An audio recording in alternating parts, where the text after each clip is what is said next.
And today on What Now, we're looking at a failed attempt by President Trump to hold talks with Russia's president.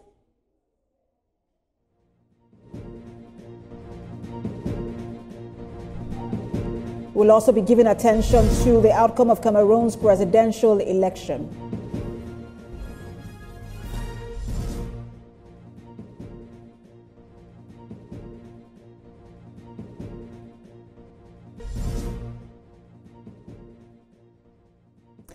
Thanks for joining us on What Now, where we focus on African affairs, international politics, and geopolitics. I am Precious Amayu. Let's begin with the Russia-Ukraine war, where in what seemed like a downright expression of seriousness about its interest in the end of the war in Ukraine, the U.S. has announced new sanctions targeting Russia's two largest oil companies. This no doubt is to put more pressure on the Russian leader to embrace negotiations for a peace deal in Ukraine. But in a complicated twist, the Kremlin says Russia is immune to sanctions. U.S. President Donald Trump had earlier shelved his planned meetings in Budapest with the Russian leader Vladimir Putin indefinitely. This comes at a time world leaders are searching for the most effective strategies to end the war in Ukraine. President Trump has made it clear that he does not see any meaningful result coming from the talks due to President Putin's unabated attacks against Ukraine. Speaking to reporters alongside NATO Secretary General Mark Rutte inside the Oval Office in Washington, President Trump said he cancelled the meeting because it did not seem like it would yield any result, but will be held in the future. And as you know, we are going to be making a big trip next week. Some of you are going with us. We'll be going to Malaysia, South Korea, and Japan. In South Korea, I'll be meeting with President Xi of China. We'll have a pretty long meeting scheduled. We can work out a lot of our questions and our doubts and our tremendous assets together. So we look forward to that. I think something will work out. We have a very good relationship, but that'll be a big one. We canceled the meeting with President Putin. It didn't feel right to me. It didn't feel like we were going to get to the place we have to get, so I canceled it. And for more on this, global affairs analyst Kach Ononuju joins me on the news from Abuja. Good to have you join us. Thank you very much for having me. So this represents a major shift in Trump's foreign policy, and then also the first direct intervention we're seeing from him in this war. What do you think, or why do you think there is a change in posture, and how significant is this in terms of geopolitics? There is no change. It's the same thing. Nothing happened. All he simply has done is to postpone the meeting because he believes that there wouldn't be actions that will come out that will be favorable. He actually now wants to actually do the job, which he promised during the elections and during the campaigns, and he will do. He thought it's easy. It's not an easy thing. Good. You talked about... Sorry, Mr. Nonuju, I apologize. I have to butt in when you say there is no change in posture. Let's not forget that there is also the sanctions which have been imposed on two Russian oil companies, something he was not willing to do earlier. Isn't that a change in posture? There's nothing. You're putting sanctions on Russian oil companies. They've been there for long. It's the same sanctions against trading with those companies that have been there from the onset. So if you're adding new sanctions, what will happen? Are you going to tell India to consider you before they will now tell you that buying energy from wherever source that they want is an internal Indian policy to be decided by the Indian state? Or who would you talk to?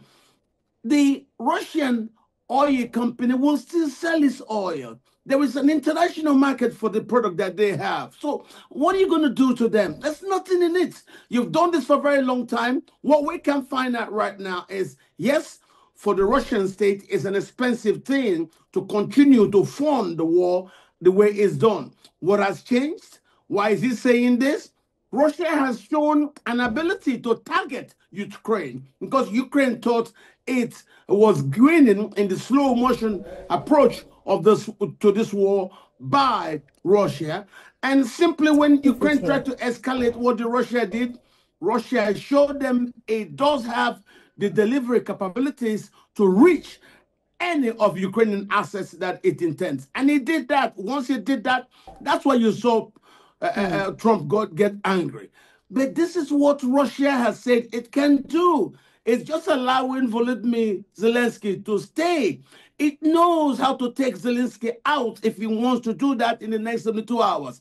It knows how to bomb anywhere. The important issue for Russia, it does have the delivery capabilities to get its weapon to any part of Ukraine that it does intend to. So, if I may come in here, yes. Whilst the Kremlin also shares your thought on this, they have said they're immune to the sanctions. We know China has said, has condemned the sanctions, but we understand that India is moving to reduce its import from Russia, and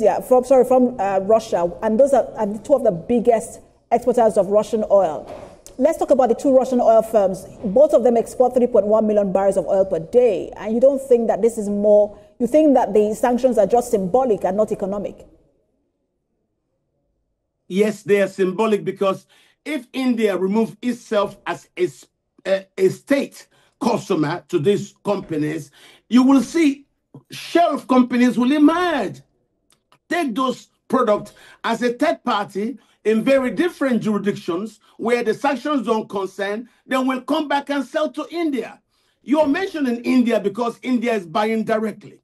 You remove India, they will find some kind of third party that will take it off the Russian company, and the Russian company will then make money from that. That company in between will sell to India, sell to whoever. That's what's been going on. No matter what you call sanction, there are people, middlemen, willing to come in, bridge the gap, and make money from it.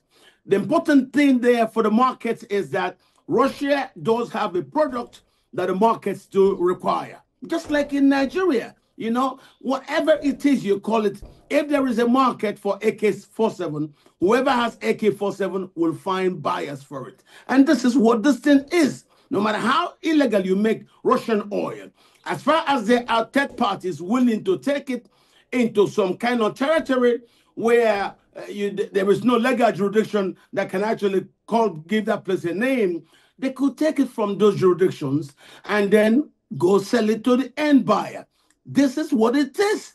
The international community knows how to go around this issue. So what news today says is Trump, understanding he could not achieve much from what he intends to discuss with Putin, has postponed. He simply has postponed until a time when he could be sure of some concrete, Trump win-win situation. That's who he is.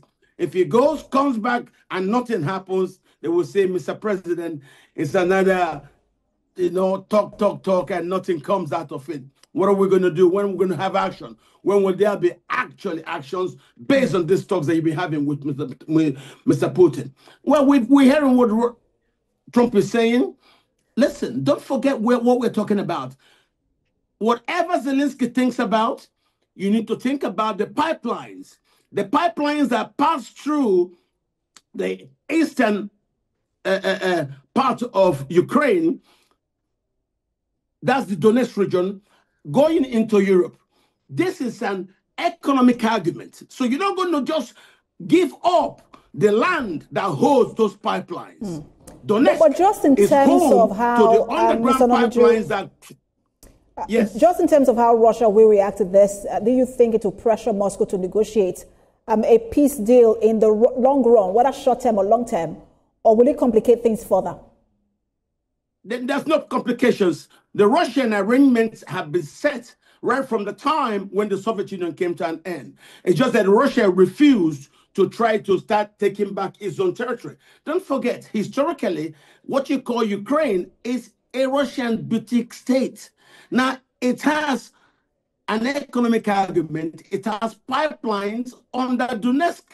You cannot expect Russia to allow another authority to hold control over Donetsk when all its pipelines pass underneath the soil of Donetsk into Europe. Russia is an energy state. And this is the argument. So you're not going to get anything if you cannot get Zelensky to understand, he has to part with Donetsk and the areas that Russia now has annexed in eastern Ukraine. You're not going to get anything new than that. And then, of course, Trump has agreed that Ukraine must stay as neutral as Switzerland. And then we can talk about the other ones. So, but anything other than that, Russia will not balk. And if you want crisis, they are ready. And they've showed you they can go through it. Never mind all the noise you hear from Europe. Russia's ways are fixed.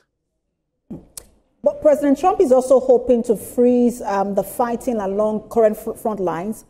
He's also suggesting that territories should be cut the way they are, which means that the Donetsk and the Donbas region that Russia wants should be left the way it is right now with Ukraine. Do you see an immediate change on the ground with these latest sanctions, or do you foresee further escalation on the front lines? What you've just said now is the crux of the matter. But you see, these are brand new positions that Trump has now come to assert. And he will now start working on it. He'll start working on it to get Ukraine to understand the inevitability of allowing the boundaries to stay the way they are right now. Allow Russia keep Donbass, keep Donetsk, and then take the rest of the area. You're going to stay neutral. President Trump, just a minute, Mr. Nonoju. President Trump is not asking Ukraine to allow Russia keep Donbass. He's asking Russia to allow Ukraine keep Donbass. No. Well, he can say that, just upstairs. Trump understands, and this is what he discussed on the ground, that Russia wants to keep Donbass, keep Donetsk, and that's what's going to happen. Do you know why I'm telling you this? Russia is an energy state, and its energy pipelines pass from underneath the soil of Donbass and Ukraine. It's not going to allow another country to keep authority over those pipelines that takes its energy supplies from Russia into continental Europe and wherever the markets are. This is where the problem is. This is where the trouble is. All right, we'll see how things develop further. Kremlin has been reacting. We'll continue to watch out for that. Thank you so much for your time, as always. The Global Affairs Analyst, Kash Ononoju. Thank you very much for having me.